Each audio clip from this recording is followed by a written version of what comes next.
Hello everyone, welcome to square talks. Hello sir. హ్మ్. Sir, రీసెంట్‌గా ఒక సర్వే వచ్చింది. ప్యూ ఇంటర్నేషనల్ అని చెప్పేసి ఒక రీసెర్చ్ ఒక ఇన్స్టిట్యూట్ ఒకటుంది. హ్మ్. వాళ్ళు చేసిన సర్వే ప్రకారం ప్రపంచంలోకెల్లా అత్యంత ఆహ్, ముందు వరుసలో మతం ఉంది ఏంటంటే క్రిస్టియానిటీ. హ్మ్. అండ్ ఇది 28.8% వరకు ఉన్నారట. అండ్ హ్మ్. అది మొదటి వరుసలో ఉన్నప్పటికి కూడా హ్మ్. ఈ మధ్య కాలంలో చూసుకుంటే 1.8% తగ్గింది. హ్మ్. రెండో ప్లేస్‌లో ఇస్లాం ఉంది. హ్మ్. 25.6% ప్రపంచ జనాభా ఉంది. హ్మ్. అది రెండో స్థానంలో ఉన్నా కూడా ఇదివరకటితో పోలిస్తే 34,00,00,000 మంది పాపులేషన్ ఇప్పుడైతే పెరిగారు. అంటే అది పెరుగుతున్న క్రమంలో ఉంది. హ్మ్. మూడో స్థానంలో ఇంతకుముందు హిందుత్వం ఉండేది. హ్మ్. సనాతన ధర్మం. హ్మ్. ఇప్పుడు దాన్ని క్రాస్ చేస్తూ హ్మ్. అంటే మాకు ఏ మతం లేదు. అంటే కొంతమంది అగోనిస్టులు అంటున్నారు. ఇంకొంతమంది ఎథిస్టులు అంటారు. మొత్తానికి నాస్తికులు అని చెప్పి అంటున్నారు. హ్మ్. వాళ్ళు మొత్తంగా 1.9 బిలియన్ల మంది ఉన్నారట. హ్మ్. అంటే ఏం జరుగుతుంది? ఇంత పెద్ద పెద్ద మతాలన్నిటిని దాటుకొని హ్మ్. ఒక కొత్త తరం ముందుకొస్తుంది. హ్మ్. అంటే ఇప్పుడు నాస్తికుల్ని మతం అనడానికి లేదు గానీ, హ్మ్. ఎందుకు ఈ పరిణామం చోటు చేసుకుంటుంది? రైట్. ప్రపంచం భక్తి నుంచి దూరంగా నాస్తికత్వం వైపు ఎందుకెళ్తుంది? రైట్.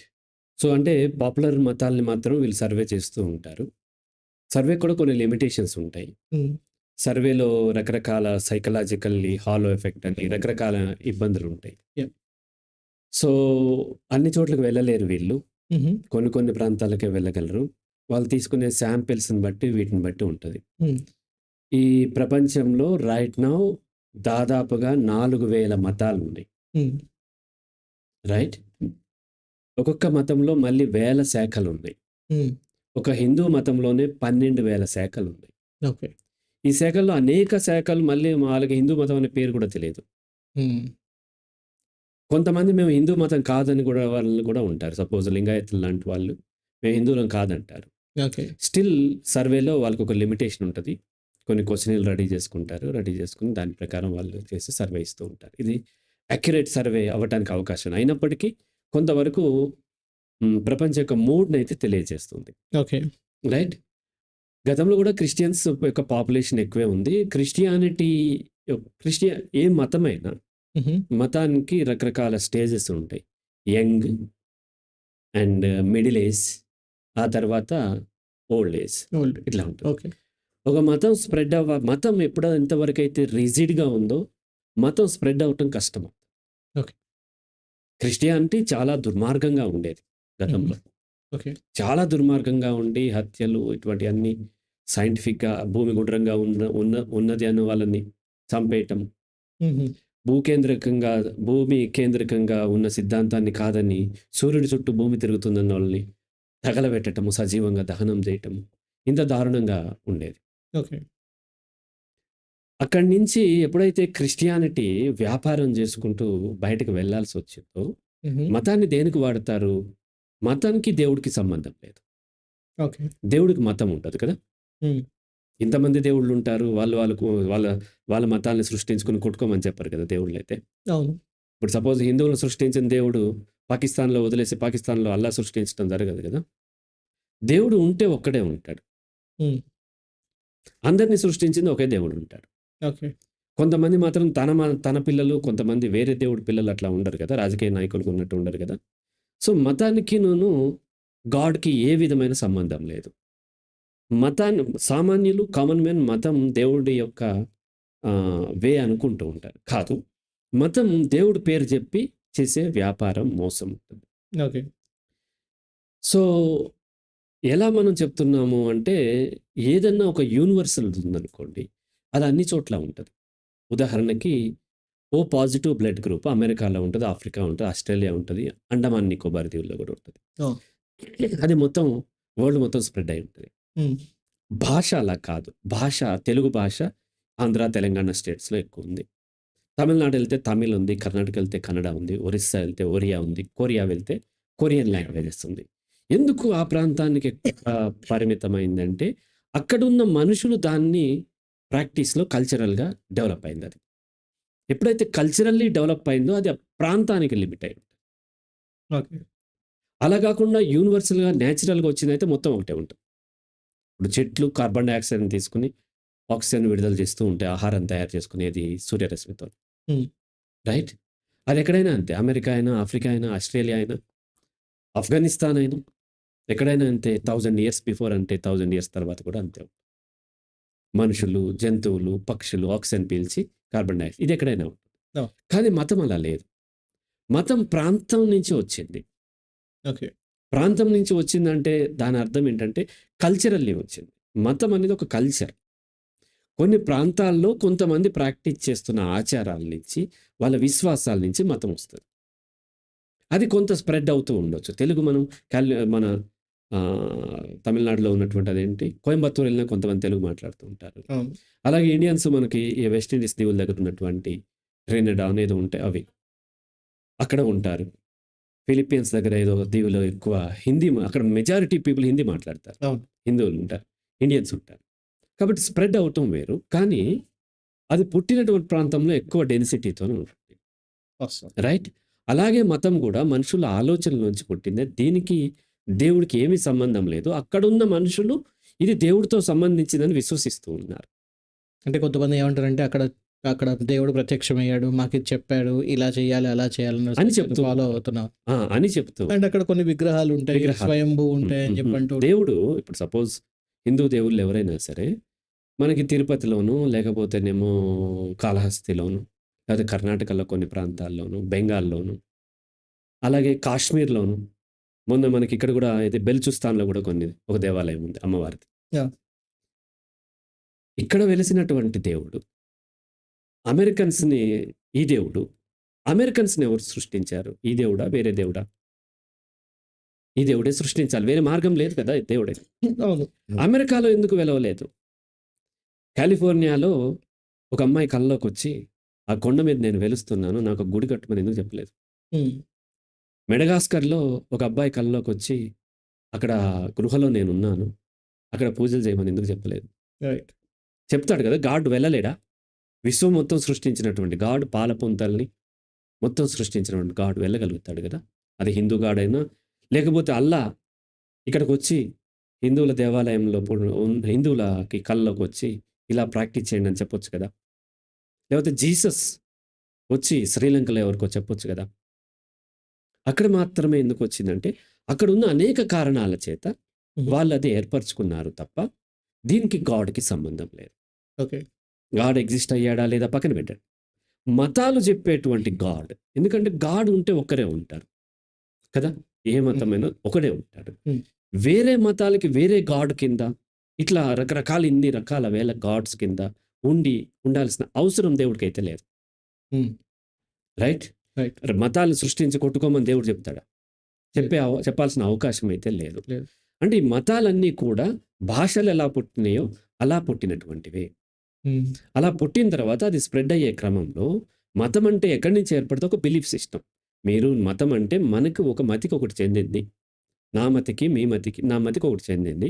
ఇలా చేస్తే మనందరము చాలా సుఖంగా ఉంటాము, ప్రశాంతంగా ఉంటాము, అండ్ ఎవరికి ఇబ్బంది కల్పించము, అండ్ దేవుడికి ఇది ప్రీతిపాత్రమైన ఆచారము అని నా మతికి మీ మతికి అంగీకారం జరిగి చేస్తూ ఉన్నాం. అయితే సార్ ఇప్పుడు మతం వల్ల ఏ మతం అయినా కానివ్వండి, ప్రపంచవ్యాప్తంగా ఉన్న 3-4 ముఖ్యమైన మతాలు తీసుకుంటే ఎక్కువ మెజారిటీ ఉన్న మతాలు ముఖ్యం కాదు. సో వీటి వల్ల ఉపయోగాలు ఏం లేవా? వీటి వల్ల అంటే మానవాళికి ఒరిగిన పాజిటివ్స్ ఏం లేవా? అంటే పూర్వము మనము ఆదిమ మానవులుగా ఉన్నప్పుడు గృహాల వల్ల ఉపయోగం ఉంది. ఆకులు కట్టుకునేవాళ్ళు, దానివల్ల ఉపయోగం ఉంది. ఇప్పుడు ఎందుకు కట్టుకోవట్లేదు? దానికంటే ముందుకు వచ్చాం, టెక్నాలజీ డెవలప్ అయింది కాబట్టి లేటెస్ట్ టెక్నాలజీ వాడుకుంటాం. అట్లాగే పూర్వపు రోజుల్లో ఇంత టెక్నాలజీ లేనప్పుడు ఇతరులను కంట్రోల్ చేయడానికి మతం ఉపయోగపడింది. అది ఎప్పటికప్పుడు అప్డేట్ అవ్వాలి. మతం అంటే అర్థం ఏంటంటే అప్డేట్ కానిది, అనుసరించాల్సింది కదా. సో అప్పటికి సూటబుల్ అయ్యి ఉండొచ్చు, అప్పటికి ఉపయోగం కూడా అయ్యి ఉండవచ్చు. తర్వాత క్రమంలో మారకుండా అలాగే ఉన్నప్పుడు నష్టం చేస్తుంది. ఇప్పటికీ ఎవరైనా సరే గృహంలో ఉంటూ వ్యాక్సిన్లు వేసుకోకుండా అండ్ ఈ సమకాలీన సమాజంతో పాటు ఆ జీవనాన్ని సాగించకుండా పాత జీవనం సాగిస్తే వాళ్ళకి అనేక సమస్యలు వస్తాయి కదా. రకరకాల బ్యాక్టీరియాలు, వైరస్లు ఇటువంటివన్నీ అటాక్ అయ్యే అవకాశాలు ఉంటాయి. అలా కాలంతో పాటు మార్పు చెందకుండా దాన్నే గుడ్డిగా ఆచరించడం వలన ప్రజలకు నష్టం జరుగుతుంది. 1 ఓకే. 2 ఏంటి అనంటే ఆలోచన శక్తిని కోల్పోయేలాగా చేస్తది మతం. అది ఈ మతము, ఆ మతం, మతం అనే కాదు. ఒక విశ్వాసం. అది మత విశ్వాసాలు కావచ్చు, లేదంటే ఫిలాసఫీస్ కావచ్చు, ఏదైనా కావచ్చు. ఆలోచించకుండా ఆలోచనని చంపేస్తది. చంపేసినప్పుడు ఇక అడ్వాన్స్‌మెంట్ ఉండదు. ఓకే. ఎప్పుడైతే మీరు విశ్వసించారో మీరు ప్రశ్నించరు. అదంతే అని నమ్మేశారు. ఇంకా దాన్ని ప్రశ్నించాల్సిన అవసరం ఏముంది? అటువంటప్పుడు దానివల్ల నష్టం జరుగుతున్నా సరే, మనిషి యొక్క ఈగో ఏం చేస్తది దాన్ని ఆహ్, డిఫెండ్ చేసుకునే ప్రయత్నం చేస్తది. ఏ మతం వాళ్ళు ఆ మతాన్ని ఎందుకు డిఫెండ్ చేసుకుంటున్నారు? హ్మ్. ఎందుకంటే ఓకే. ఆలోచన ఎందుకు రావట్లేదు? హ్మ్. అంటే ఆ మతం యొక్క మత్తులో పడిపోతారు. అంటే ఇది అహంకారానికి సంబంధించి అంటే అహం ఈగో, దెబ్బతిన్న ఈగో అంటే అహంకారం అనే కాదు. వాళ్ళకి ఏర్పడిన ప్రోగ్రామింగ్. ఓకే. వాళ్ళ యొక్క బిలీఫ్ సిస్టమ్. ఆ బిలీఫ్ సిస్టమ్‌ని బ్రేక్ చేసుకుంటూ మనిషి ఆలోచించలేడు. దాన్ని ఇంకా ప్రొటెక్ట్ చేసుకునే ప్రయత్నం చేస్తాడు. ఎందుకంటే తల్లిదండ్రుల నుంచి వచ్చింది కాబట్టి, తన నమ్మకాల్ని క్వెషన్ చేస్తే ఆ మనిషి చాలా ఎమోషనల్‌గా రియాక్ట్ అవుతాడు. ఎందుకంటే తన పేరెంట్స్‌ని టచ్ చేసినట్టుగా ఫీల్ అవుతాడు. కాబట్టి పేరెంట్స్ వాళ్ళు ఏ మతాన్ని ఆచరించారని నమ్ముతున్నారు. ఆ నమ్మినప్పుడు దాన్ని అతను గుడ్డిగా ఫాలో అయిపోతూ ఉంటాడు. అంటే ఇప్పుడు ఒక రకంగా మన నమ్మకం నుంచి బయటికొస్తేనేమో అది ఒక ఫ్రీడమ్. నమ్మకంలో నుంటే సెంటిమెంట్. అంటే సెంటిమెంట్ ఇక్కడ డామినేట్ చేస్తుందా అంతే, ఫ్రీడమ్ అంతే. సెంటిమెంట్ అనేది సెంటిమెంట్ అంటే ఏంటి? నాది, నాది. నేను, నా కులము, నా మతము, నా వంశము, నా ఆహ్, గోత్రం, హ్మ్. నా దేశం. ఈ భావన ఉన్నప్పుడు తనేం చేస్తుంది మెల్లగా అది మతంగా ఫార్మ్ అవుతది. ఓకే. ఆ మతంగా ఫార్మ్ అయినప్పుడు తను ఆ మత్తులో ఉన్నప్పుడు, ఆ మత్తులో పెట్టి ఆ మతంలో ఉన్న వాళ్ళు మోసం చేస్తూ ఉంటారు. అది మతమే అవసరం లేదు. పొలిటికల్ పార్టీలు కూడా మోసం చేస్తూ ఉంటాయి. అలాగే వచ్చేసి భావజాలాలు కమ్యూనిజము ఇంకోటి వాళ్ళు కూడా మోసం చేస్తూ ఉంటారు. హ్మ్. ప్రశ్నించకుండా ఉన్నంత సేపు మోసపోయే అవకాశాలు. ఓకే. అయితే దేవుడి పేరు చెప్పి చేసేటువంటి వ్యాపారం ఇది. హ్మ్. అది రకరకాల దేవుళ్ళు అల్లా కావచ్చు, క్రిస్టియన్ కావచ్చు, లే క్రీస్తు కావచ్చు, లేకపోతే మన వెంకటేశ్వర స్వామి కావచ్చు, కుమారస్వామి కావచ్చు, హ్మ్. మరొకరు కావచ్చు. హ్మ్. దేవుడి పేరు దేవుడికి మతాలు అవసరం లేదు. హిందూ మతం లేనప్పుడు దేవుడు లేడా? దేవుడు ఉంటే హిందూ మతం లేనప్పుడు కూడా ఉంటాడు గదా! అవును. ఇస్లాం పుట్టకముందు దేవుడు లేడా? ఉండాలి. ఉండాలి గదా! క్రిస్టియానిటీ పుట్టకముందు కూడా దేవుడు ఉండాలి గదా! ఉండాలి. మనుషులు పుట్టకముందు కూడా దేవుడు ఉండాలి గదా! ఉండాలి. కదా! కాబట్టి ఇవి ఇప్పుడు పుట్టినయి. అయితే ఇక మతం ఏం చేస్తదంటే, నా విశ్వాసం గొప్పదని వాళ్ళు నమ్మటం కోసం వాళ్ళని కొంత బ్రెయిన్ వాష్ చేస్తది. బ్రెయిన్ వాష్ చేసి నా మతమే గొప్పది. నువ్వు ఈ పురాతనమైంది ఇది అని చెప్తారు. ఆ! ఆ! మతంలో ఏంటంటే ఎంత పురాతనమైనదైతే అంత గొప్పదిగా భావిస్తారు. అది అంటే ఏ మతమైనా. అంటే ఒక విడవకుండా ఎక్కడ నమ్మకం అనేది మారకుండా దెబ్బతినకుండా ఉంది. ఇంకా చాలా రోజుల నుంచి ఇది మేము అంటే ప్రాక్టీస్ దీంట్లో చేస్తున్నాం. ఏదో మ్యాజిక్ ఉంది మ్యాజిక్ అని. ఉందని నమ్ముతారు. అవును. అంటే చాలా మందికి దీనికి సంబంధించిన ఒక నమ్మకం అనేది బాగా బాగా ఉంటుంది. వే కానీ వాళ్ళు పాత టెక్నాలజీని వాడరు. హ్మ్. టెక్నాలజీకొచ్చేసరికి లేటెస్ట్ కావాలి. బిలీఫ్ వచ్చేసరికి పురాతనమైనది. అంటే గుళ్ళల్లో అంటే హిందూ ప్రాక్టీస్ చేస్తాను కాబట్టి, సనాతన ధర్మాన్ని ప్రాక్టీస్ చేస్తాను కాబట్టి గుళ్ళల్లో కూడా చూస్తాను. ఒకప్పుడు డప్పులు కొట్టేవాళ్ళు. ఇప్పుడు మిషన్ వస్తది అక్కడ. మెషిన్ మిషన్ వస్తది. డప్పులు కొడతారు. అండ్ ఏసీలొస్తాయి. జీపేతో కూడా హుండీలో డబ్బులు వేయొచ్చు ఇప్పుడు. ఈ అగరబత్తి వస్తది. యాహ్! అక్కడ కంప్యూటర్ లాంటిదుంటది. కంప్యూటర్‌లో దాంట్లో అగరబత్తులు యానిమేషన్ జరుగుతూ ఉంటది. అవును. అవును. అంటే ఏమవుతుంది టెక్నాలజీని వాడుకొని హ్మ్. ఏదో ఒక పర్పస్‌తో ఏర్పడి ఉండొచ్చు. మతమేమి నేను అది ఏర్పడినటువంటి ఉద్దేశ్యం నెగెటివ్ అనట్లే. హ్మ్. పాజిటివ్‌తోనే ఏర్పడుతది. పాజిటివ్‌తో ఏర్పడినప్పటికీ క్రమక్రమంగా మనుషులు దాన్ని మార్చేస్తుంటారు. హిందూ మతమైనా, ఇస్లాం అయినా, క్రిస్టియన్ అయినా, సిక్ మతమైనా, పార్సీలని అంటే ఏదైనా. ఇప్పుడు మీ ఉద్దేశ్యం మతం మంచిదే గాని మనుషులు మంచివాళ్ళు కాదని. మతం మంచిదని చెప్పట్లే. మతం ఒక ఉద్దేశ్యంతో ఏర్పడింది. దాన్ని మారనివ్వకుండా దాన్ని వాడుకుంటాడు మనిషి. ఓకే. మతం మంచిదనట్లేదు నేను. మతం ఏర్పడిన ఉద్దేశ్యం మంచిది కావచ్చు.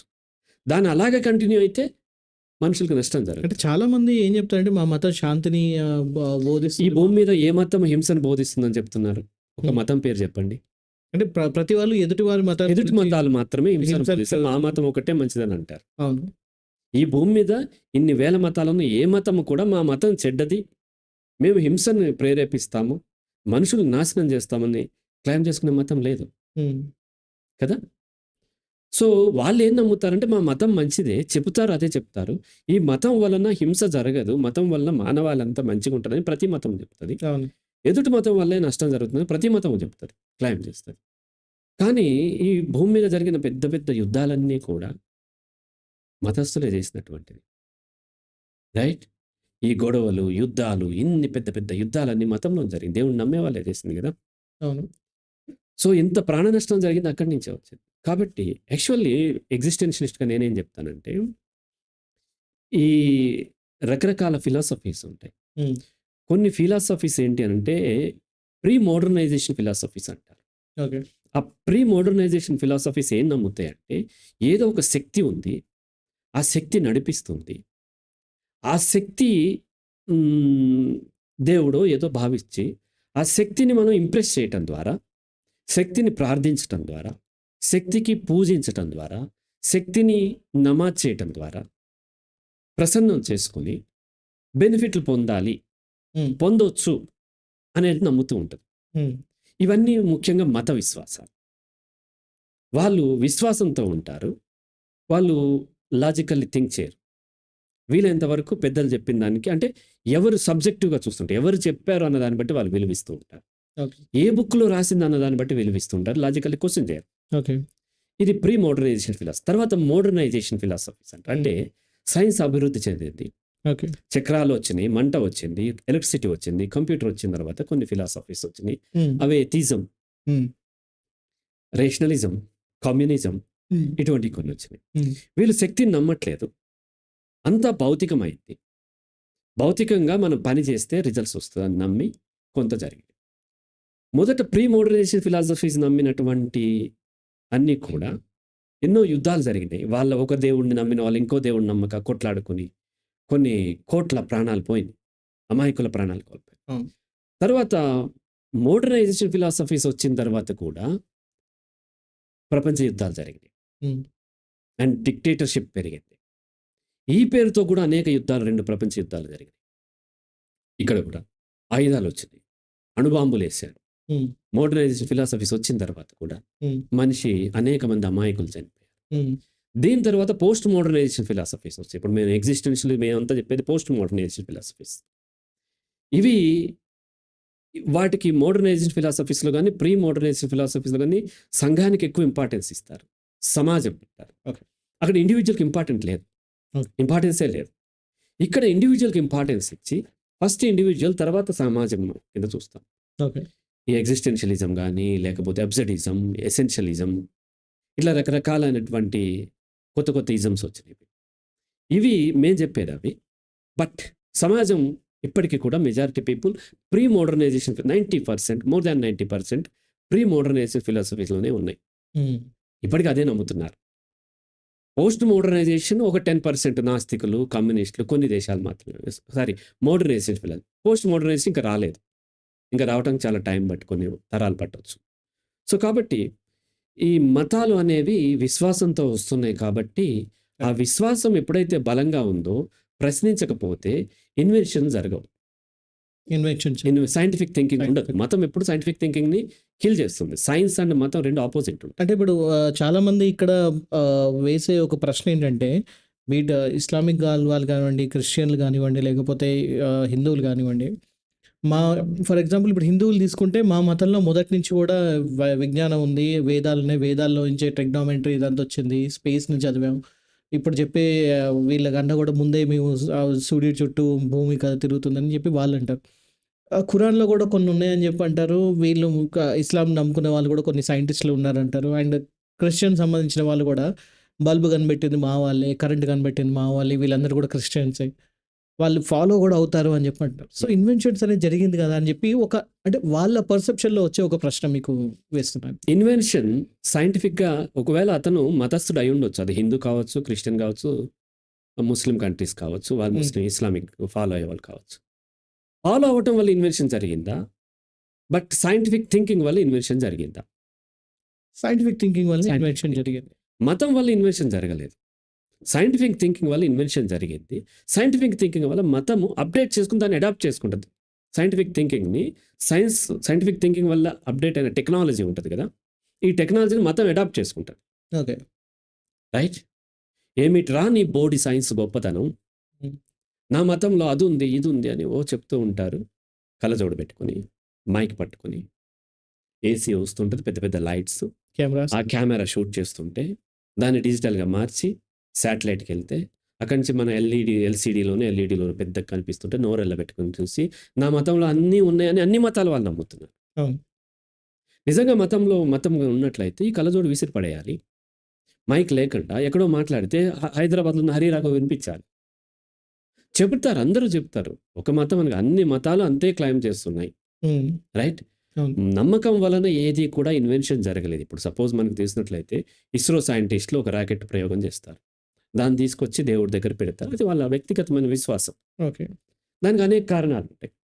కానీ అక్కడ ల్యాబ్‌కి వెళ్ళిన తర్వాత ఆ విశ్వాసం ఉన్నటువంటి సైంటిస్ట్ సైంటిఫిక్‌గానే పనిచేయాలి. హ్మ్. విశ్వాసంతో కాదు. అంతేనా? అవును. ల్యాబ్‌కి వెళ్ళిన తర్వాత అతను పూజ చేయట్లేదు. పని చేస్తున్నాడు. దానికి ఫ్యూయల్ ఏం వాడుతున్నాడు? ఆ మంత్రాలతో కాదు కదా! లేకపోతే నమాజ్‌తో కాదు కదా! క్రూడ్ ఆయిల్ నుంచి తీసిన తీసింది కదా! కెమికల్స్. ప్రతీదీ సైంటిఫిక్‌గానే జరగాలి. అవును. కాకపోతే వీళ్ళొచ్చి వాళ్ళ వ్యక్తిగతమైన విశ్వాసాలతోని వచ్చి తిరుపతిలోనో ఎక్కడో పెట్టినప్పుడు అది వాళ్ళ యొక్క ఆ ప్రశాంతత కోసమో, నమ్మకం కోసం చేయొచ్చు. లేదంటే ప్రభుత్వాలు ఉన్నాయి కాబట్టి లేకపోతే ప్రజల పట్ల సాఫ్ట్ కార్నర్ ఏర్పడటం కోసం చాలామంది రాజకీయ నాయకులు నాకు తెలిసిన వాళ్ళు నాస్తికులు పెద్ద పెద్ద బొట్టు పెట్టుకొని ప్రజల్లోకొస్తారు. ఎందుకు? వాళ్ళు నమ్మట్లే. ప్రజల పట్టుతోని ప్రజల మనసుల్లో వీళ్ళ పట్ల ఒక సాఫ్ట్ కార్నర్ ఏర్పడటం కోసం. హ్మ్. అలా అనేక మతాల్లో చేస్తూ ఉంటారు. కానీ మత విశ్వాసాలతోని ఏ సైంటిఫిక్ ఇన్వెన్షన్ జరగలేదు. సైంటిఫిక్ థింకింగ్ వల్లే సైంటిఫిక్ ఇన్వెన్షన్ జరిగింది. రైట్. ఆ వచ్చిన టెక్నాలజీలు దానికి పని చేసిన వాళ్ళు వాళ్ళ మతాన్ని కూడా ఫాలో అవుతుండొచ్చు. రైట్. రైట్? నేనిప్పుడు హైదరాబాద్‌లో ఉంటూ నేను ఒకటి కనిపెట్టాను కాబట్టి హైదరాబాదోళ్ళు కనిపెడతారని కాదు కదా! కనిపెట్టినతను హైదరాబాద్‌లో ఉన్నాడు. హ్మ్. కాజ్ కాజ్ అండ్ ఎఫెక్ట్‌లో ఎఫెక్ట్‌ని కాజ్ అని క్లెయిమ్ చేస్తూ ఉంటారు. అవును. ఆ కనిపెట్టిన అతను క్రిస్టియన్ మతానికి సంబంధించిన వాడై ఉండొచ్చు. ఆ కనిపెట్టిన అతను ఇస్లాంకి సంబంధించిన అయి ఉండొచ్చు. లేదా హిందూ మతానికి సంబంధించిన వాడై ఉండొచ్చు. లేదా బుద్ధిజంకి అయి ఉండొచ్చు. ఇంకోటి అయి ఉండొచ్చు. ఆ మతం వల్ల కనిపెట్టలేదు. కనిపెట్టిన అతను ఆ మతం ప్రాక్టీస్ చేస్తూ ఉండొచ్చు. గతంలో చేస్తూ ఉండొచ్చు. ఇప్పుడు కూడా చేస్తుంటే తర్వాత మార్చుకోవచ్చు కూడా. యాహ్! కాబట్టి మతం ఏదో జ్ఞానం ఇస్తది అనేది ఏం లేదు. జ్ఞానాన్ని మతం ఓన్ చేసుకొని క్లెయిమ్ చేసుకుంటది ఏ మతమైనా. రైట్. అయితే ఈ భూమి మీద ఏ మతం కూడా ఇన్వెన్షన్ చేసింది ఏం లేదు. రైట్. అయితే ఇప్పుడు కమింగ్ టు ద పాయింట్, ఇప్పుడు ఏదైతే ఈ ఈ ఏ మతాన్ని నమ్మని వాళ్ళు పెరుగుతూ ఉన్నారో, అయితే వీళ్ళని ఇప్పుడు అయితే అగోనిస్ట్ అని చెప్పి అంటారా? లేకపోతే ఎథిస్ట్ అని చెప్పి అంటారు. మొదటిగా అసలు ఈ రెండిటి మధ్య ఉన్న తేడా ఏంటి? రెండోది ఏంటంటే అసలు ఇంతలా పెరగడానికి గల కారణం అంటే వాళ్ళు ఎలా ఆలోచిస్తున్నారు? దాని వెనుకున్న కారణాలు ఏంటంటారు? మొదటిది థీస్ట్, ఎథిస్ట్. థీస్ట్ అంటే ఏంటంటే ఒక శక్తి ఉంటది. ఆ శక్తిని ప్రసన్నం చేసుకోవాలని నమ్మేవాళ్ళు. అన్ని మతస్థులు థీస్ట్ అంటారు. సహజంగా కామన్ మెన్ మతాలు ఫాలో అయ్యేవాళ్ళు హిందూ, ముస్లిం అట్లా చూస్తారు. మేము అట్లా చూడం. మేము చూసేది థీస్టా, ఎథిస్టా. హ్మ్. థీస్ట్ అది ఏ మతమైనా ఫాలో కాదు. ఓకే. థీస్ట్ ఏంటంటే తను విశ్వసిస్తున్నాడు తప్ప తను లాజికల్ ప్రశ్నించటం లేదు. ఆ విషయంలో కనీసం. వేరే దాంట్లో ప్రశ్నించొచ్చు. ఓకే. ఆ విషయంలో తను ప్రశ్నించటం లేదు. ఓకే. ఎథిస్ట్ అంటే ఏ అంటే నో అని అర్థం. రైట్? న్యాయము, అన్యాయం దగ్గర. అన్యాయం. థీస్ట్‌కి వ్యతిరేకమైనది ఎథిస్ట్. ఎథిస్ట్‌లు ఏంటంటే దేవుడు ఉన్నాడు అనేటువంటి విశ్వాసాన్ని యాక్సెప్ట్ చేయట్లేదు. రైట్. రైట్? రైట్. వాళ్ళు ఎథిస్ట్. అగ్నోస్టిక్స్ అంటారు. వీళ్ళెవరు? నాస్టిక్‌కి ఆపోజిట్. నాస్తికత్వం కాదు. నాస్టిక్ అనేవాడు. నాస్టిక్. ఓకే. నాస్టిక్ అనేవాడు. నాస్టిక్ అనేవాళ్ళు థీస్ట్ లాంటి వాళ్ళు. హుహు. వాళ్ళొక శక్తి ఉంది. ఏదో గ్రహాల వల్ల ఇంకో శక్తి వల్ల ఇది నడుస్తుంది అని నమ్ముతూ ఉంటారు. నాస్టిక్ సైకాలజీ అని ఉంటది. కార్ల్ జూంగ్ అది ప్రాక్టీస్ కూడా చేశాడు. ఓకే. నాస్టిక్ సైకాలజీ అంటే ఏంటంటే కొంతమంది అతి విశ్వాసాలతో ఉన్న వాళ్ళని ఇప్పుడు నేను కంప్లీట్ రేషనలిస్టిక్ సైకాలజిస్ట్ నేను కంప్లీట్ రేషనల్‌గానే నా యొక్క కౌన్సెలింగ్ ఉంటుంది. హ్మ్. ఒక అమ్మాయి వాళ్ళ నానమ్మ చాలా డబ్బున్నామె. ఆ మనవరాలు నన్ను అప్రోచ్ అయింది. వాళ్ళ నానమ్మ మతాలు నమ్ముతూ ఉపవాసం ఉంటూ ఆరోగ్యం పాడు చేసుకుంటుంది. కౌన్సెలింగ్ కావాలి. ఆమె వయసు ఎంత అంటే నాకప్పుడు 40స్‌లో ఉన్నాను. ఆమె వయస్సు అప్పటికే 60 అబోవ్ ఉంది. ఆమె నన్ను ఎట్టి పరిస్థితిలో యాక్సెప్ట్ చేయదు. లాస్ట్‌కి మీరందరూ నా దగ్గర రావాల్సిందే అంటది అన్నాను. అవును అట్లాగే అంటుంది మమ్మల్ని గూడా. కాబట్టి ఇప్పుడు ఏం చేయాలి సార్ మరి పరిష్కారం ఏంటి అనంటే, ఏం పరిష్కారం లేదు. ఆమె ఎవరిని నమ్ముతదో వాళ్ళని ఎవరైతే ఉన్నారో అది ఐడెంటిఫై నాకు చేసి చెప్పండి. ఒక స్వామీజీని ఆ లోకల్‌లో ఉండే స్వామీజీని ఆమె బాగా విశ్వసిస్తది. హ్మ్. ఆ స్వామీజీతోని కలిసి ఆ స్వామీజీతో మాట్లాడిచ్చి ఆన్‌లైన్‌లో, స్వామీజీ ఇలా చెప్పండి ఆమెకి ఉపవాసం అంటే తిండి మానేయటం కాదు. హ్మ్. దేవుడి యొక్క మీ మనసులో ఉంటే చాలని చెప్పండి. తినాలి అని చెప్పండి అని చెప్తే ఆయనతో చెప్పించడం వల్ల అప్పుడు ఆమె అది కంటిన్యూ చేసింది. అప్పుడు తినటం మొదలుపెట్టింది. దీన్ని నాస్టిక్ సైకాలజీ అంటే వాళ్ళు ఏదైతే విశ్వాసాల్లో ఉన్నారో ఆ విశ్వాసాల్ని బ్రేక్ చేయకుండా ఆ విశ్వాసాల్లోనే సొల్యూషన్ చెప్తూ కంటిన్యూ చేస్తారు. ఎందుకంటే పెద్ద వయసు అయిపోయింది. మారటం చాలా కష్టమైనప్పుడు ఆ విశ్వాసాల్లోనే ఇస్తూ ఉంటాం. హ్మ్. ఒక ఆవిడ అడిగింది, ఒక అమ్మాయి తనకు ఆడపిల్ల పుట్టింది. తన తల్లి చనిపోయినప్పుడు ఈమె అప్పటికే ఆల్రెడీ ప్రెగ్నెంట్. హ్మ్. అయినప్పటికీ ఆమె ఏం నమ్ముతున్నా అందరూ తిడుతున్నారు. తల్లి నీ వల్ల కుచించుకొని చనిపోయింది. హ్మ్. నీ పాపం నీకు తగులుతది. నీకు కూతురుగా పుట్టి ఆ కసి తీర్చుకుంటది అని ఆ అమ్మాయిని బాగా ఏడిపిస్తున్నారు అంటున్నారు ఓర్వలేని వాళ్ళు. హ్మ్. తీరా చూస్తే కూతురే పుట్టింది ఆమెకి. ఓకే. నా తల్లి పుట్టింది అంట. ఓకే. జ్యోతిష్యుడు కూడా చెప్పాడు, మీ అమ్మ పుట్టింది. అప్పటికే ఆమె ప్రెగ్నెంట్ అయిపోయింది. హ్మ్. హ్మ్. హ్మ్. హ్మ్. 2 నెలలో, 3 నెలలో తల్లి చచ్చిపోయేసరికి. అటువంటప్పుడు నన్ను అప్రోచ్ అయ్యి, సార్ ఇట్లా నన్ను అందరూ ఇట్లా అంటున్నారంటే నీకు ఆమె మరి విశ్వాసాల్లో ఉంది. ఇప్పుడు ఆమె బ్రేక్ చేయడం కష్టం. అందులో డెలివరీ అయ్యి ఉంది. అవును. అప్పుడు కాదమ్మా నక్షత్రం పంపించు, ఆ టైం అవన్నీ పంపించు. అమ్మ చనిపోయింది కూడా పంపించు అని చెప్పి పంపిస్తే అన్నీ అయిన తర్వాత 2 రోజులు అయిన తర్వాత ఫోన్ చేసి, అమ్మ ఈ జాతకం ఈ టైం నేను విద్వాంసుడికి పంపించాను. ఆయన ఏమన్నాడంటే మీ మదర్ ఇంకా జన్మ తీసుకోలేదని చెప్పాడు. హ్మ్. ఆమె ఇంకా నరకంలో ఉంది. చిన్నపాటి ఆ శిక్షలు అయిపోయిన తర్వాత స్వర్గానికెళ్తది. అక్కడ కొంతకాలం ఉన్న తర్వాత మళ్ళీ ఎన్నో జన్మలు ఎత్తిన తర్వాత 108వ జన్మ మళ్ళీ మనిషిగా వస్తదని చెప్పాడాయన. హ్మ్. నీ కూతురు వేరు, మీ తల్లి వేరు అని చెప్పాల్సొచ్చింది. ఎందుకు చెప్పాల్సొచ్చింది? ఆమె అప్పటికది సొల్యూషన్ కాదు. సైకలాజికల్‌గా తనకి ఆ! ట్రీట్‌మెంట్ ఆ! కావాలప్పటికి. అది నాస్టిక్ అంట. Nastic yeah! అంటే విశ్వాసాలతో యాహ్! ఉండేది. యాహ్! ఈస్ట్ లాంటి. అగ్నాస్టిక్స్ ఏంటి అనంటే దాని అపోజిట్. ఓకే. అంటే నమ్మకాలతో కాదు మళ్ళీ భౌతిక ఆల్మోస్ట్ ఎథిస్ట్ లాంటివారు. Okay. Agnostics and atheist same. అయితే ఇప్పుడు అగ్నాస్టిక్స్ ఏం నమ్ముతున్నారంటే ఏదో శక్తి ఉంది. ఆ శక్తి నడిపిస్తుంది. అది కూడా తప్పుడు వాదన. హ్మ్. ఏదో శక్తి ఉంది, శక్తి నడిపిస్తుందని మళ్ళీ మెల్లగా అక్కడికే వెళ్ళిపోతూ ఉంటుంది. ఎనీహౌ నాస్తికుల సంఖ్య పెరుగుతుంది. నాస్తికులు వేరు, రేషనలిస్టులు వేరు. మళ్ళీ ఇక్కడ కూడా చాలా కన్‌ఫ్యూజన్ ఉంది. అవును. చాలా ఉన్నాయి హ్మ్. ఇలాంటివన్నీ. హ్మ్. రేషనలిస్ట్ అనేవాళ్ళు హేతుబద్ధమైన ఆలోచన కలిగిన వాళ్ళు. Hmm. All rationalists are atheists. All atheists are not not rationalist. Rationalist. Okay. Scientific thinking కలిగిన వాళ్ళు అంటే రేషనలిజం అంటే సైంటిఫిక్ థింకింగ్. ఓకే. ప్రతిది కూడా ప్రతి దానికి ఒక కారణం ఉంటది. ఆ కారణాన్ని శోధించడం. హేతువు అంటే కారణం. హ్మ్. కారణాన్ని శోధించడం. హ్మ్. తెలుసుకొని దాన్ని మనం ఆల్టర్ చేసుకోవడం ద్వారా మనకు అనుగుణంగా మార్చుకోవడం. సైన్స్ మొత్తం డెవలప్ అయింది ఈ రేషనలిజం వల్లే. ఓకే. ఈవెన్ పూర్వం గూడా అంటే ఇండియాలో గూడా హిందూ మతంలో గూడా చార్వాకులు ఉండేవాళ్ళు. లోకాయత్తులు ఉండేవాళ్ళు. నాస్తికులు ఉండేవాళ్ళు. సో, కాబట్టి వీళ్ళందరూ చేసేవాళ్ళు. ఇప్పుడు సపోజ్ ఆమెను ఎవరిని ఇదంతా కూడా క్షుద్ర పూజలంటారు గదా! అవును. అది ఎలా వచ్చిందంటే క్షుద్రులు అంటే చాలామంది ఈ మతాలు నమ్మని వాళ్ళు హుహు. చనిపోయినటువంటి డెడ్ బాడీస్‌ని తీసుకెళ్ళి దాని మీద రీసెర్చ్ చేసేవాళ్ళు. అవును. రీసెర్చ్ చేసే ఆహ్, వాళ్ళని క్షుద్ర పూజలు చేస్తున్నారు. వాళ్ళు తక్కువ కులం సంబంధించిన వాళ్ళు. హ్మ్. శూద్రులు, క్షుద్రులు అని జెప్పి వాళ్ళు క్షుద్ర పూజలు చేస్తున్నారని వాళ్ళని అటాక్ చేసి చంపేయటం, కొట్టటం ఇవన్నీ చేసేవాళ్ళు. ఓకే. అట్లా క్షుద్ర పూజలు అనేటువంటి వర్డ్ వచ్చింది. అంటే what would be the reason వాళ్ళు అలాంటి ఆ రోజులలో వాళ్ళు ఏం రీసెర్చ్ చేసేవాళ్ళు డెడ్ బాడీస్ మీద? అసలు శరీరంలో ఏముంది? ఓకే. ఈ శరీరంలో ఏమైనా సమస్య వస్తే అలాగే వచ్చింది కదా మొత్తం మెడికల్ సైన్స్. అవును. ఓకే. ఇప్పటికీ మెడికల్ హాస్పిటల్‌కి కావాల్సిన డెడ్ బాడీసే. అవును. చాలామంది ఈ స్వచ్ఛందంగా చనిపోయిన శరీరాన్ని తర్వాత కోసి చూడందే గుండె ఉందని ఎట్లా తెలుస్తది? అవును. ఈ శరీరాన్ని చూడందే లివర్ ఉందని ఎట్లా తెలుస్తది? రైట్. అపెండిక్స్ ఉందని ఎట్లా తెలుస్తది? పెద్ద పేగులు, చిన్న పేగులు ఉన్నాయని తెలియాలంటే శరీరం కోసి చూస్తేనే కదా తెలిసేది. అవును. సో, అలా చేసే వాళ్ళందరినీ అప్పట్లో మతస్థులు అటాక్ చేసేవాళ్ళు. ఈ మతం, ఆ మతం అని చెప్పి ప్రపంచవ్యాప్తంగా అంతే ఉండేది. హ్మ్. అన్ని మతాల మతం ఎప్పుడూ కూడా ఈ యొక్క సైంటిఫిక్ డెవలప్‌మెంట్‌ని కిల్ చేస్తూ ఉంటుంది. అది వాళ్ళ తప్పు, ఒప్పు చెప్పట్లే. వాళ్ళ స్థితి అది. హ్మ్. రైట్? దాన్ని తెంచుకొని ఆ భూకేంద్రికంగా కాదు, సూర్యుడు కేంద్రికంగా నడుస్తుంది ఈ సౌర మండలం అని చెప్పిన వాళ్ళని పబ్లిక్‌గా కట్టేసి తగలబెట్టారు. ఓకే. క్రిస్టియన్ మతం హ్మ్. తగలబెట్టింది.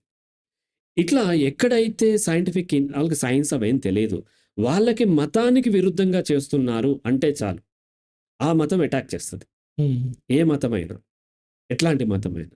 వెంటనే అటాక్ చేస్తది. అలా అటాక్స్ నుంచి తప్పించుకొని టెక్నాలజీ ఇప్పటిదాకా సైంటిఫిక్ థింకింగ్‌తోని ఇంతవరకు డెవలప్ అయింది తప్ప, ఏ మతం వల్ల సైంటిఫిక్ థింకింగ్ డెవలప్ కాలేదు. టెక్నాలజీ కూడా డెవలప్ కాలేదు. ఓకే. అయితే ఇప్పుడు రానున్న రోజుల్లో ఈ ఈ ఇలాంటి ఒక మనస్తత్వాలు పెరగడం అనేది అంటే 1.9 బిలియన్ల మంది అంటే మామూలు విషయం కాదు. సో ఇన్ని కోట్ల మంది మారుతున్నారంటే అది మంచి విషయంగానే పరిగణించవచ్చా? లేకపోతే వీళ్ళు రేపు ఇంకొక కన్‌ఫ్యూజన్‌లో వెళ్ళిపోయే అవకాశాలు ఏమైనా ఉంటాయా? అంటే ఏ మతం లేకపోతే ఎలా పడితే అలా బతికే అవకాశాలు ఏ మతం లేకపోతే ఎలా పడితే అలా ఎందుకు బతుకుతారు?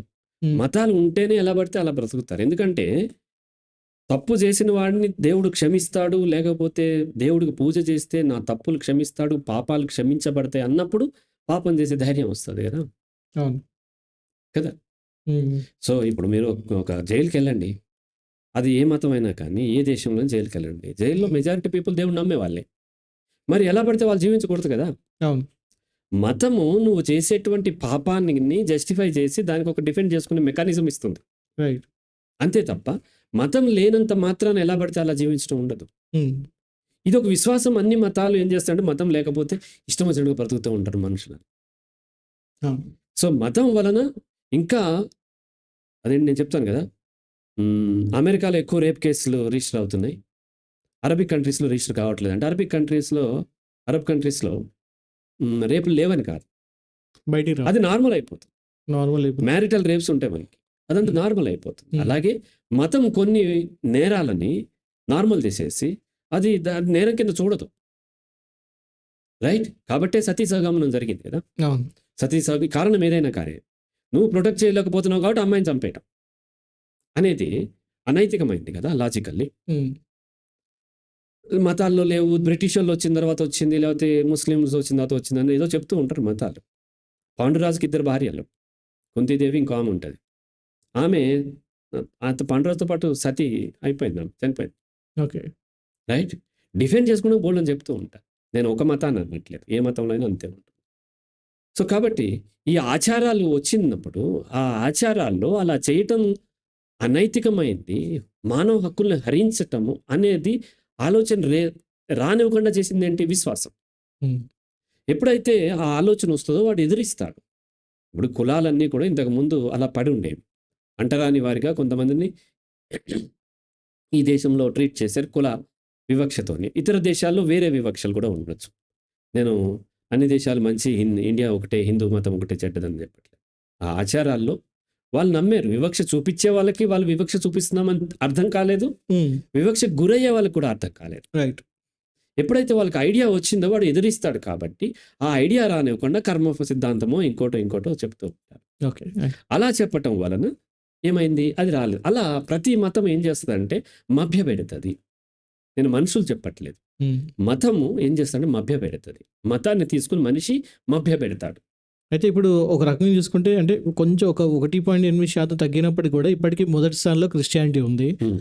అండ్ రెండో స్థానంలో మంచి హై రేస్‌తోని 34 కోట్ల మంది పాపులేషన్ పెరుగుతూ రెండో స్థానంలో ఇస్లాం ఉంది. హ్మ్. అండ్ క్రిస్టియానిటీ సరే హిందువులు కూడా ఇప్పుడు కొంచెం ఒక రకంగా ఫోర్త్ ప్లేస్‌కి వెళ్ళినా కూడా వాళ్ళు 15% హ్మ్. పాపులేషన్ వరల్డ్ వైడ్‌గా వాళ్ళు కూడా కాంట్రిబ్యూట్ చేస్తున్నారు. మరి ఏ మతం చూసినా కూడా మన మతం ఇప్పుడు చాలా అన్‌స్టేబుల్‌గా ఉంది. మన మతం ఇప్పుడు ప్రమాదంలో ఉంది. జనాలు మతాలు మారుతున్నారు. అది ఇది అని చెప్పేసి చాలామంది ఒక రకమైన గగ్గోలు పెడుతూ ఉన్నారు. హ్మ్. అది మభ్యపెట్టే దాంట్లో ఒక చర్య అనుకోవచ్చా? ఖచ్చితంగా ప్రతి మతంలోనూ అగ్రస్థానంలో కొంతమందుంటారు. హ్మ్. మనకైతే కులాలుంటాయి. యాహ్! వేరే మతాలకు కూడా రకరకాల వేరే పొజిషన్స్ ఉంటాయి. పొజిషన్స్ ఉంటాయి. అది క్రిస్టియానిటీలో ఉంటాయి, హిందూ మతంలో ఉంటాయి, ఇస్లాంలో ఉంటాయి, బుద్ధిజంలో ఉంటాయి, పొలిటికల్ పార్టీలో. హ్మ్. పొలిటికల్ పార్టీలు ఎగ్జాంపుల్ తీసుకోండి. అధికారం మారగానే మారిపోయేది పైనున్న. హ్మ్. వాళ్ళతో పాటు కార్యకర్తలు మారతారు. అలాగే ఈ మతాలు మొదట మారిందెవరు? పైనున్నోళ్ళే. రైట్. సపోజ్ హిందూ దేశం తీసుకుందాం. ఇండియా, హ్మ్. భారతదేశం హిందూ మతమే ఉండేదిగా గతంలో. అవును. ఇస్లాం అండ్ క్రిస్టియానిటీ బయట నుంచి వచ్చింది. అవును. ఈ ఇస్లాంలో మొదట ఇస్లాంని యాక్సెప్ట్ చేసి ఇస్లాం మత రాజులకి వాళ్ళకి ఊడిగం చేసిందెవరు? అగ్రకులాల వాళ్ళు. ఓకే. రైట్. అమ్ముడు పోయి అమ్ముడు పోయింది వాళ్ళే. యాహ్! క్రిస్టియానిటీ బ్రిటిష్ వాళ్ళొచ్చినప్పుడు వాళ్ళకి చెంచాగిరి చేసిందెవరు? అగ్రకులాలు. అవును. మొదట క్రిస్టియన్ స్కూల్స్‌లో ఇంగ్లీష్ మీడియం చదువులు చదువుకుందెవరు? వాళ్ళే. అగ్రకులం వాళ్ళు. యాహ్! అలాగే మొదట పాస్టర్‌లు కూడా అగ్రకులం వాళ్ళే. ఓకే. మీరు చదువురాని దళితుల్ని ఎట్లా పాస్టర్‌లు చేస్తారు వాళ్ళు? చదువుకొని పాస్టర్‌లయ్యి మత మార్పిడి మొదలుపెట్టింది ఆ అగ్ర పొజిషన్‌లో ఉన్నవాళ్ళు. హ్మ్. అది ఏ మతంలో అయినా సరే. ఉన్న తరువాత అది స్ప్రెడ్ అయిన తర్వాత దెన్ కొంతమంది మారిపోయి వెళ్ళిపోతారు. ఇక్కడ ఉన్న వాళ్ళు కింద వాళ్ళు మారిపోతున్నారు అన్నప్పుడు ఈ గగ్గోలు చేయటం మొదలు పెడతారు. అది క్రిస్టియానిటీ అయినా అంతే, హిందూ అయినా అంతే, ఎవరైనా అంతే. మా మతం మీద దాడి జరుగుతుంది అనేటువంటిది బాగా పాపులర్ చేసినట్లయితే వాళ్ళలో యూనిటీ పెరిగి దెన్ ఇతర మతస్థుల్ని మనము కొట్టడం ఈజీ అవుతుంది. ఆ దేశాల నుంచి సంపదను దోచుకోవచ్చు. అదే మతం కనుక స్ప్రెడ్ అయినట్లయితే ఆ క్యాపిటలిస్టులు ఈజీగా అక్కడ చేయొచ్చు. ఇప్పుడు హిందూ మతం ఉన్నటువంటి ఈ దేశంలోకి క్రిస్టియన్ మతానికి సంబంధించినటువంటి దేశాల యొక్క పెట్టుబడిదారుల కంటే హిందూ మతం ఫాలో అయ్యే పెట్టుబడిదారులు వస్తే ఎక్కువ సాఫ్ట్ కార్నర్ ఉంటుంది. Yeah. కాబట్టి క్రిస్టియానిటీ ఓన్లీ వాళ్ళ దేశాలకు మాత్రమే పరిమితం అయితే ఇతర దేశాల్లో పెట్టుబడిదారులు వ్యాపారాలు చేయడం కష్టం కాబట్టి ఫస్ట్ మతాన్ని స్ప్రెడ్ చేస్తారు. అది క్రిస్టియానిటీ అయినా, ఇస్లాం అయినా, లేకపోతే హిందువులైనా, ఎవరైనా అంటే మతాన్ని స్ప్రెడ్ చేసిన తర్వాత దెన్ వాళ్ళు పెట్టుబడిదారులు వస్తారు. రైట్? ఆ పెట్టుబడిదారులు ఇండైరెక్ట్గా ఆ మత పెద్దలకి సపోర్ట్ చేస్తూ ఉంటారు. మీరు స్ప్రెడ్ చేస్తే ఇతను ఫాలో అయ్యే మతము, లేకపోతే ఇతనికి ఏదైతే లేబుల్ చేయబడేది మతంతో ఈజీగా వెళ్ళటానికి వీలుగా ఉంటుంది. కాబట్టి ఇక్కడ మతము, పెట్టుబడిదారులు రెండు ఒకే వర్గానికి చెందినవారు. ఒకరి అవసరం ఇంకొకరికి ఉంటుంది, రెండు కలిపి ప్రయాణం చేస్తూ ఉంటారు. అందుకని ఈ పెట్టుబడిదారులు అత్యధిక డబ్బు మతాలకి వీటికి ఫండింగ్ చేస్తూ ఉంటారు. రైట్. అయితే మరి మీకు మీ పరిజ్ఞానం ఏం చెప్తుంది సార్? అంటే ఇప్పుడు రానున్న రోజుల్లో ఇంకా ఎన్ని వందల సంవత్సరాల తర్వాత మొత్తం మతాలను నిలిపే అవకాశం ఉందా, లేకపోతే కొత్త మతాలు ఏమైనా వచ్చే అవకాశాలు ఉన్నాయా? మతాలు రూపాంతరం చెందే అవకాశాలు? మతాలన్నీ సమసిపోవు, జ్ఞానం ఒక్కటే మిగులు. జ్ఞానం ఒకటే పరిడెల్లో ఏదో సమ్ వర్డ్స్ వాడారు. నాకు అందిన లాజిక్ ప్రకారం మతాలు సమసిపోవటం జరగదు.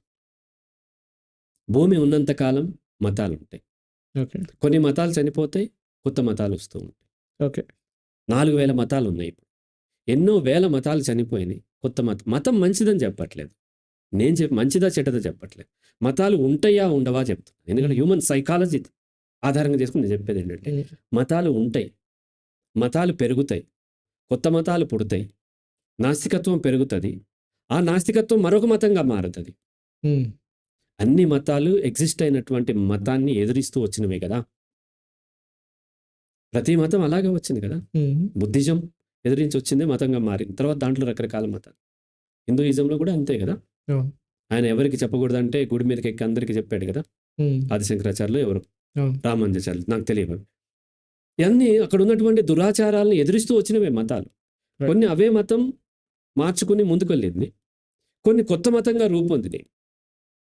క్రీస్తు పుట్టక ముందు లేదా క్రిస్టియానిటీ లేకముందు ఉంది కదా, దేవుడు విశ్వాసం ఉంది, మతం ఉంది. ఆ మతంలో ఉన్నటువంటి దురాచారాలను ఎదురిస్తూ వచ్చిన తర్వాత విప్లవం అది వచ్చిన తర్వాత ఏమైంది, క్రిస్టియానిటీ మతంగా మారి. అలాగే ఈ నాస్తికత్వము లేకపోతే ఇది కూడా రేపొద్దున ఇంకా బుద్ధిజం నాస్తికత్వమే కదా. బుద్ధిజంలో దేవుడు లేడు, విగ్రహారాధన చేయొద్దు, కానీ బుద్ధుడి పెద్ద పెద్ద విగ్రహాలు ఉంటాయి. తర్వాత బుద్ధిజం మళ్ళీ మార్పులు చెందింది, రకరకాల బుద్ధిజం, హీనయానం, మహాయానం, నవయానం, రకరకాల బుద్ధిజాలు వచ్చినాయి కదా. కాబట్టి ఒకరెవరో వచ్చి కొంతమంది అక్కడున్న దురాచారాలని ఎదిరించి దాన్ని అంతమొందించవచ్చు. ఒకసారి తనే అంతమైపోవచ్చు. క్రీస్తు లాంటి వాళ్ళు అంతమొందించవచ్చు. అంతమొందించిన తర్వాత ఎవరినైతే తను ఎదిరించి చేశారో వాళ్ళు ఈ పార్టీలోకి వచ్చేసి దీన్ని మతంగా మారుస్తారు. అలాగే నాస్తికత్వం పెరిగినప్పటికీ, నాస్తికత్వం పెరగటం మంచిదే, అయితే రేషనాలిటీ పెరగాలి. రేషనాలిటీతో నాస్తికత్వం వేరు, ఓన్లీ నాస్తికత్వం. దేవుడు లేడు అని నమ్మటం వేరు, దేవుడు ఉన్నాడు అనేది లాజికల్లీ ప్రూవ్ కాలేదనేది వేరు. ఓకే. అయితే నాస్తికత్వం అంటే మార్పు చెందుతుంది, అడ్వాన్స్మెంట్ అవుతుందని అర్థం. అడ్వాన్స్మెంట్ అయ్యే కొద్దీ ఏమవుతుంది, ఇన్వెన్షన్లు పెరుగుతూ ఉంటాయి. ఇప్పుడు క్రిస్టియన్ దేశాల్లో ఎక్కువ ఇన్వెన్షన్స్ ఎందుకు వచ్చినాయి అంటే బికాజ్ వాళ్ళు క్రిస్టియానిటీని డైల్యూట్ చేసి స్ప్రెడ్ చేశారు వ్యాపారం చేయడం కోసం. ఎక్కడైతే మతం డైల్యూట్ అయిందో సైన్స్ అభివృద్ధి చెందుతుంది. మతం ఎక్కడ రిజిట్ ఉందో అక్కడ సైంటిఫిక్ ఇన్వెన్షన్ కష్టం అవుతుంది. అందుకని ఇస్లామిక్ కంట్రీస్లోను, ఇండియాలోను సైంటిఫిక్ ఇన్వెన్షన్ తక్కువ ఉంటాయి కంపారిటివ్లీ. లేవని అనట్లేదు, ఇండియా కాంట్రిబ్యూషన్ కూడా చాలా ఉంది, మనం గర్వించదగినవి చాలా ఉన్నాయి ఇక్కడ. కానీ దాన్ని వదిలేసేసి ఇంకో దాన్ని గర్విస్తూ ఉంటాం. అంటే ఒక రకంగా చైనా ఫ్యూచర్లో ఉంది వాటికి అని చెప్పి అనడానికి రీజన్ అది కూడా ఒకటి అనుకోవచ్చు. అంటే చైనాలో ఇది చైనానా, ఇండియానా, శ్రీలంక, అమెరికానా సంబంధం. విశ్వాసాలతో ఏ మనిషి ఉన్నాడు, అది ఏ మతమైనా కానీ, లేకపోతే వేరే విశ్వాసంతో మనిషి ఉన్నంతసేపు ప్రశ్నించడు. ప్రశ్నించకపోతే సైన్సే లేదసల. ఓకే. తర్కించాలి. ఫిలాసఫీ ఆఫ్ సైన్స్ అని ఉంటుంది. ఒక బుక్ ఉంటుంది. హ్మ్. సో, అది నేర్చుకోవాలి. అది తెలుసుకోవాలి. అది తెలుసుకొని తర్కించుకోవాలి. తర్కించుకుంటే అర్థమవుతది. హ్మ్. 4 4s ఆర్ 16 అనేది ఆదిశంకరాచార్యులు చెప్తేనో, లేకపోతే ఎవరో ప్రవక్త చెప్తేనో, లేకపోతే ఎవరో ప్రవచనకారులు చెప్తేనో హ్మ్. మనం నమ్మట్లే కదా! లేదా ఫలానా టీచర్ చెప్తే నమ్మట్లే కదా! హ్మ్. 4 4s ఆర్ 16 అనేటువంటి ట్రూత్‌ని మీరెలా నమ్మారు? లాజిక్‌తోని. అంతే కదా! అవును. లాజికల్లీ 4 సార్లు కలిపితే 16 వచ్చింది. హ్మ్. కాబట్టి యాక్సెప్ట్ చేశాం. భూమి గుండ్రంగా ఉందని ఎలా నమ్మారు? చూడలేదు కదా మీరు. మీరు స్పేస్‌లోకెళ్ళి చూడలేదు. మరి ఎలా నమ్మారు? లాజిక్‌తో. అవును. మొదట ఆ షిప్ వచ్చినప్పుడు మొదట పొగ వచ్చింది. తర్వాత గొట్టం కనిపించింది. తర్వాత షిప్ కనిపించింది. పగలు, రాత్రులు ఇలా ఏర్పడుతున్నాయి. ఇవన్నీ కూడా లాజిక్ నిలబడింది కాబట్టి మీరు యాక్సెప్ట్ చేశారు. యాహ్! మతం ఏమంటుందంటే, నువ్వు అసలు క్వెషన్ చేయొద్దు. తర్కించొద్దు. యాక్సెప్ట్ చేయి అంతే. హ్మ్. నీ లాజిక్‌ని వాడొద్దని చెప్తుంది. నీ లాజిక్ ఎందుకు వాడొద్దో వాళ్ళు మళ్ళీ లాజికల్లీ వివరిస్తూ ఉంటారు. హ్మ్. రైట్? అది కూడా మళ్ళీ లాజిక్కే. అవును. కాబట్టి ఎక్కడైతే మతాన్ని మనము ఫాలో అయ్యి గుడ్డిగా నమ్ముతున్నామో, లాజిక్ వాడలేము. ఎవరేం చెప్పినా నమ్మేస్తూ ఉంటాము. ఎంత గొప్పవాడు చెప్పిన దాన్ని బట్టి విలువిస్తూ ఉంటాము. ఎంత ఎక్కువ మంది చెప్తున్నారన్న దాన్ని బట్టి విలువిస్తూ ఉంటాము. ఎంత రిపీటెడ్‌లీ చెప్పబడిన దాన్ని బట్టి విలువిస్తూ ఉంటాము. అలాగే ఎంత పెద్ద పుస్తకంలో ఉంది, గ్రంథాల్లో ఉందన్న దాన్ని బట్టి, వికీపీడియాలో ఉందనో, లేకపోతేనేమో గూగుల్ చెప్పిందనో, గ్రోక్ చెప్పిందనో నమ్మేస్తూ ఉంటాం. రైట్. అలా నమ్ముతున్నంత సేపు సైంటిఫిక్ ఇన్వెన్షన్ జరగదు. అలా కాకుండా తర్కించడం ఎప్పుడైతే మనిషి నేర్చుకుంటాడో అది మానవాళి అభివృద్ధికి దోహదపడుతూ ఉంటుంది. ఇంతవరకు మానవాళి అభివృద్ధి మొత్తం కూడా ఏ మతం వల్ల కాలేదు. మతం అనేది ఆపుతున్నప్పుడు రెసిస్టెన్స్ ఉన్నప్పటికీ ఈ తర్కించుకోవటం ద్వారా సైంటిఫిక్ థింకింగ్ ద్వారా మాత్రమే ముందుకు వెళ్ళింది. మతాలు తగ్గినప్పుడు ఆటోమేటిక్‌గా సైంటిఫిక్ ఇన్వెన్షన్ ఇంకాస్త పెరుగుతుంది. రైట్. అంటే మొత్తానికి మతం అనేది ఒక మనం ముందు వెళ్ళడానికి మధ్యలో వేసుకున్న ఒక గోడ అనుకోవాల్సింది. ఆ గోడని మనం మతం అనే దాన్ని ఒకటి నిర్మూలిస్తే మనం ఎగ్జాక్ట్‌లీ. ముందు మనకెప్పుడు కూడా మనము కాళ్ళకు బంధం వేసేసుకుంటాం. సంఖ్యలు వేసి కళ్ళకు చెవులకి చెవుల్లో దూదులు పెట్టేసుకొని అండ్ కళ్ళకు గంతలు కట్టుకొని నడుస్తూ జ్ఞానం అంటున్నాం. హ్మ్. కళ్ళు తెరవాలి. తెలిసింది తెలుసు, తెలియంది తెలియదు. రైట్. వీళ్ళెవరూ కూడా మత పెద్దలు ఉన్నారు గదా! అది ఏ మతమైనా. హ్మ్. వాళ్ళెవరు దేవుడికి చుట్టాలు కాదు. హ్మ్. వాళ్ళకి మాత్రమే జ్ఞానం ఇచ్చి, దేవుడి గురించి ఇన్ఫర్మేషన్ ఇవ్వటానికి దేవుడు కొంతమంది చుట్టాలు ఉండరు. అవును. దేవుడు ఏదన్నా చెప్పదలుచుకుంటే అందరికీ చెప్తాడు కదా! అవును. మీకు చెప్తాడు, నాకు చెప్తాడు. మిమ్మల్ని సృష్టించింది, నన్ను సృష్టించిన దేవుడే కదా! వాళ్ళకి మాత్రమే స్పెషల్ ఎందుకు ఇస్తారు? రైట్. ఇచ్చే అవకాశమే లేదు. రైట్. కాకపోతే మనల్ని వాళ్ళు నమ్మిస్తారు. మేము దేవుడికి దగ్గర వాళ్ళము. దేవుడి ద్వారా దేవుడి విషయం మీకు చెప్తున్నామని జెప్పి, ఈ స్పిరిచ్యువల్ లీడర్స్ ఎవరైతే ఉన్నారో వాళ్ళు చెప్తూ ఉంటారు. హ్మ్. అది మనం నమ్మామంటే, మీరు కష్టపడి సంపాదించిన డబ్బులో, లేకపోతే ఇంకోటో వాళ్ళ సొమ్ము అవుతది. వాళ్ళ పిల్లలు మళ్ళీ ఈ సైన్స్‌ని ఉపయోగించుకొని అభివృద్ధి చెందుతూ ఉంటారు. రైట్. అయితే రైట్? చివరిగా సార్ ఒక హ్మ్. ప్రశ్న. అంటే మిమ్మల్ని అభిమానించే వాళ్ళు, మన సబ్‌స్క్రైబర్స్, మన చూస్తున్న వీక్షకులు వీళ్ళందరూ చాలా మందికి గూడా వాళ్ళ తరపు నుంచి అడిగే ఒక ప్రశ్న. హ్మ్. హరిరాఘవ్ గారు హ్మ్. ఎగ్జిస్టెన్షియల్ సైకాలజిస్ట్ అవ్వడానికన్నా ముందుగా హ్మ్. మీరు గూడా మీ తల్లిదండ్రులు చెప్పినట్టు మీరు గూడా ఒక ధర్మాన్ని పాటించే ఉంటారు. అది హిందువా? హ్మ్. క్రిస్టియన్ అనేది. సో, మీరు నమ్మినప్పుడు మీరెలా ఉన్నారు? హ్మ్. ఆ నమ్మకం అనే ఒక గోడల్ని బద్దలు కొట్టుకొని బయటకొచ్చాక హ్మ్. మీ జీవితం ఎలా ఉంది? నేను అప్పటికి చాలా చిన్న వయసులోనే రామాయణం, యుద్ధకాండ, హ్మ్. భాగవతం, భగవద్గీత ఇవి చదివాను. చాలా చిన్న వయసు. ఎలిమెంటరీ స్కూల్ ఏజ్‌లోనే నేను వాటిని హ్మ్. చదివాను. మా ఇంట్లో మా ఫాదర్ చదివి వినిపించేవాడు. బుక్స్ ఉన్నాయి. నేను చదివాను. ఓకే.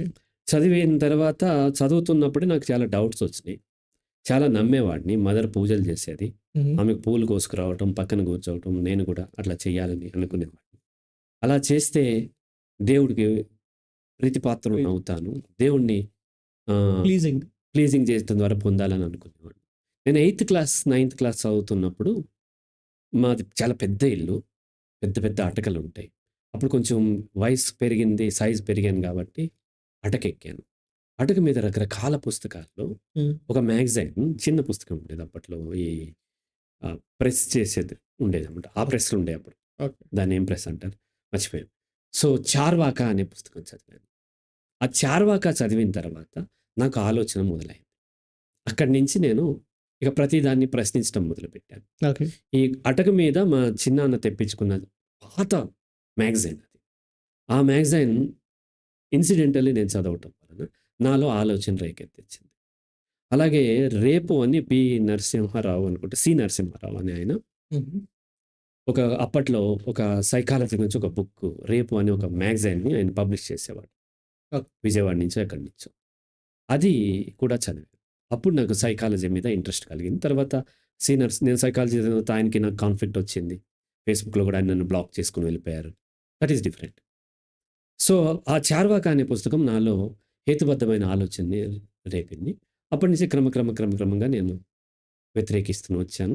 నాకుగా నేనైతే చిన్నప్పుడు, మరీ చిన్నప్పుడు ఓకే గానీ, నాకుగా నేను ఎప్పుడు కూడా గుడికి వెళ్ళటము, దేవుడిని కోరుకోవటం ఇవేమీ చేయలేదు. ఎందుకంటే నా విశ్వాసం ఏంటంటే, దేవుడికి నేను కోరుకున్నాను కాబట్టి ఇవ్వటము, నాకు అవసరమైంది కోరుకోలేదు కాబట్టి ఇవ్వకపోవటం, ఇవ్వకుండా ఉండడు అని తెలుసు. హ్మ్. ఈవెన్ నేను కరోనాతో చావు బతుకుల్లో ఉన్నప్పుడు కూడా అప్పటికే కొన్ని లక్షల రూపాయలయిపోయింది. 3 డేస్‌లో 5,00,000 ఫినిష్ అయిపోయినాయి. ఆహ్, పల్మనాలజిస్ట్ డాక్టర్. నేను అన్‌కాన్షియస్ అయిపోతున్నాను. హుహు. రాత్రి 10:30, 11 ఆ టైంలో నా డాక్టర్స్ బయట మాట్లాడుకుంటున్నారు. నా పల్మనాలజిస్ట్ ఇంకో ఫ్రెండ్. ఓకే. వాళ్ళు నాకు రెమెడీసర్ ఒక్కొక్క డోస్ 30,000కి అమ్మారు. హ్మ్. అతను వచ్చి నేను మెలుకువ రాగానే వచ్చి, "మీరు దేవుడిని నమ్ముతారా?" నేను నమ్మను, ఎందుకు చెప్పండి. అంటే, "మీరు నమ్మితే నేను ప్రార్థన చేస్తాను. మీకు ప్రశాంతంగా నిద్ర పడతదన్నాడు." హుహు. నేను అడిగాను, "నేను నమ్మను కానీ నాకొక హెల్ప్ చేయండి. చాలా ప్రశాంతంగా నిద్రపోతానన్నాను." "ఏంటది?" అన్నాడు. "మీరు నాకు రెమెడీసర్ ఇయన్నీ కూడా అమ్మారు హ్మ్. బ్లాక్‌లో. హ్మ్. దాంట్లో మీ కమిషన్ కూడా ఉంటది. ఒక 20,000 నాకు రిఫండ్ చేయండి.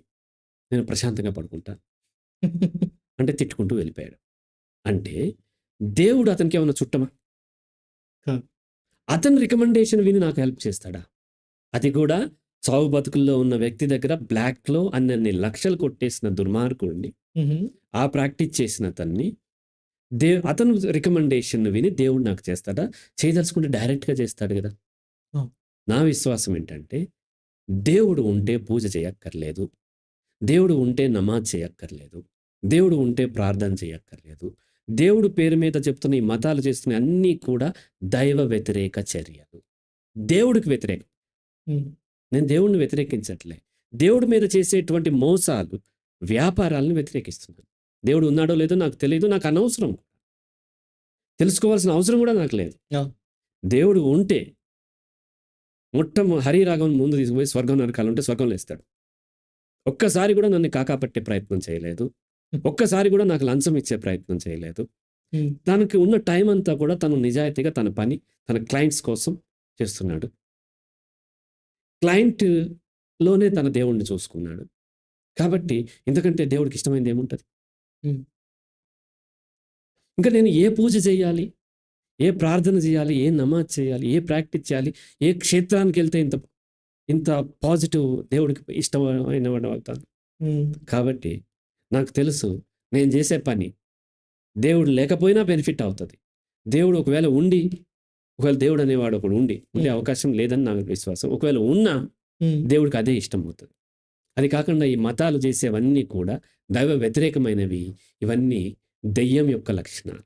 వీళ్ళు చెప్పినట్లుగా దేవుడు ఉండడు. పొగడ్తలకు లొంగిపోయి, లంచాలు తీసుకొని, మంచి చేసే దేవుడు. అది దేవుడి లక్షణం కాదు కదా! దెయ్యం లక్షణం. హ్మ్. ఇతర మతస్థుల్ని చంపించి, నీ మతాన్ని కాపాడుకో అనేది దెయ్యం లక్షణం. దేవుడి లక్షణం కాదు. కాబట్టి నేనేమంటానంటే దేవుడిని నమ్మకండి. దేవుడిని తెలుసుకోండి. రైట్. అర్థం చేసుకోండి. రైట్. అప్పుడు మీలోనూ ఉంటాడు దేవుడు. మీ ఎదుటి మనిషిలోనూ ఉంటాడు. ప్రతి జీవరాశిలో దేవుడు ఉంటాడు. దేవుడి కోసమైతే ఎక్కడికి వెళ్ళాల్సిన పని లేదు. మీ పని మీరు చేస్తే దాన్ని మించినటువంటి పూజ, దాన్ని మించిన నమాజ్, దాన్ని మించిన యాగము, దాన్ని మించిన యజ్ఞము, దాన్ని మించిన వ్రతము, ప్రార్థన ఏది ఉండదు. సో, అంతకంటే ఇష్టమైనది దేవుడు. భగవద్గీతలో కృష్ణుడు చెప్తాడు. హ్మ్. అంటే అది కృష్ణుడు చెప్పాడా లేదా పక్కన పెట్టండి. దాంట్లో ఉన్న కోట్ ఏంటంటే, నన్ను తెలుసుకున్నానని చాలామంది అనుకుంటారు. కానీ అందులో నిజంగా తెలుసుకుని చాలా తక్కువ మంది. ఆ తక్కువ మందిలో నేనొకడిని. నిజంగా అది గనక దేవుడి నుంచి వచ్చినట్లయితే, ఆ తక్కువ మందిలో నేనొకడిని. దేవుడికి పూజ అవసరం లేదు అని హ్మ్. తెలుసుకున్నవాడిని నేను. దేవుడు అనేవాడు ఇట్లా వివక్షతోను, పక్షపాతంతోనూ, లంచాలకో, పొగడ్తలకో, ఇంకో దానికో లొంగిపోయేంత హీనంగా ఉండడు అని దేవుడు చెప్పే ప్రయత్నం చేసినట్లయితే ముందు తెలుసుకున్నది నేనే. రైట్. కాబట్టి ఏమి చేయక్కర్లే. మీ పనే దైవము. పని చేయండి. ప్రతి జీవరాశిలోను, ప్రతి వస్తువులోను, ప్రతి మనిషిలోను దేవుణ్ణి చూసుకొని, మీకులాగానే చూసుకున్నట్లయితే ఇక మతంతో పనే లేదు అని నా ఉద్దేశం. అంటే వర్క్ ఈజ్ వర్షిప్ అనుకోవాలి. అండ్ కైండ్‌నెస్ అనేది ఉండాలి. మానవత్వం. మానవత్వము, వర్షిప్ అవసరం లేదంటాను. అంటే వర్క్ ఈజ్ వర్షిప్. వర్క్ చేయండి అంతే. అంతే. వర్షిప్ అనే వర్డ్ వచ్చిందంటే మళ్ళీ వర్షిప్ చేయటం మొదలుపెడతారు. Worship okay. అవసరం. అటువైపు. మీ పని మీరు చేయండి. మీ జీవితం మీరు జీవించండి. మీకు అవసరమైనంత వరకే ఆహారం కోసం తప్ప మరి దేనికోసం ఇతర జీవరాశులకు నష్టం కల్పించవద్దు. హ్మ్. దీన్ని ఇలా చేస్తే మీరు ఏ విధమైన మతాచారాలు పాటించకపోయినా, ఒకవేళ దేవుడు ఉంటే అది ఎవరైనా కానీ, అది అయ్యప్ప, అల్లానా, లేకపోతే కుమారస్వామా, జీససా, లేకపోతే ఇంకొకరు ఎవరైనా ఉండనివ్వండి. వాళ్ళకి ఇదే ప్రీతిపాత్రమైంది అవుతుంది. అంతే తప్ప అది వదిలేసి ఎవరో మన పెద్దలు చెప్పారని చెప్పి అవి చేసుకుంటూ మీరు నష్టపోతూ మిమ్మల్ని మీరు మోసం చేసుకుంటూ ఇతరులను కూడా మోసం చేస్తున్నారనేది నా ఉద్దేశం. Thank you so much sir. చాలా ఇన్ డెప్త్ అనాలిసిస్ చేశారు. అంటే ఒక రకంగా చూస్తే ప్రపంచం కూడా నెమ్మదిగా అంటే ప్రాక్టికల్ రియాలిటీ వైపు వెళ్తుందనేది కూడా మనకి ఇప్పుడు కొత్తగా వస్తున్న ఈ ఈ సో కాల్డ్ రీసెర్చ్ చూస్తే అర్థమవుతుంది. అండ్ కొంతమంది మిమ్మల్ని ఫాలో అయ్యే వాళ్ళు, మన షోని ఫాలో అవుతున్న వాళ్ళు కూడా కొంతమంది కామెంట్స్ కూడా చేశారు. వెంకటేశ్వర్లు గారట మతం అంటేనే మూర్ఖత్వం, అది ఏ మతం అయినా సరే అని చెప్పి అన్నారు. అండ్ ఆయన ఇంకొకటి కూడా పెట్టారు, నా వయసు 58, 42 సంవత్సరాల క్రితం దేవుణ్ణి మతాన్ని వదిలేశాను, చాలా ప్రశాంతంగా ఉందా అని చెప్పి అన్నారు. And universal truth super analysis అని కూడా మెసేజ్ చేశారు. Anyhow thank you so much for your valuable comments. And ఇలానే కామెంట్ చేస్తూ ఉండండి తప్పకుండా. అందులో ఏమన్నా మీరు అప్రిషియేషన్తో పాటు ఏమైనా వ్యాలిడ్ క్వశ్చన్స్ ఉంటే దాని గురించి కూడా తప్పకుండా చర్చించే ప్రయత్నం చేద్దాం ఫ్యూచర్లో. అండ్ మన హరిరాఘవ్ గారు చెప్పినట్టు మీరు కూడా పని చేయండి, లాజిక్ని నమ్మండి, మానవత్వాన్ని, కైండ్నెస్ని ముందు పెట్టుకొని వెళ్ళండి. ఒకవేళ భగవంతుడు ఉంటే ఇంత మంచి పనులు చేశాక వీటికి మించి మనకి పెద్దగా ఆయన ఎక్స్పెక్ట్ చేస్తారని అనుకోవడం నేను కూడా అనుకోవట్లేదు. Anyhow thank you so much for watching. Thank you so much for your valuable time. I hope you enjoyed this podcast, and you're Pawan Krishna signing off.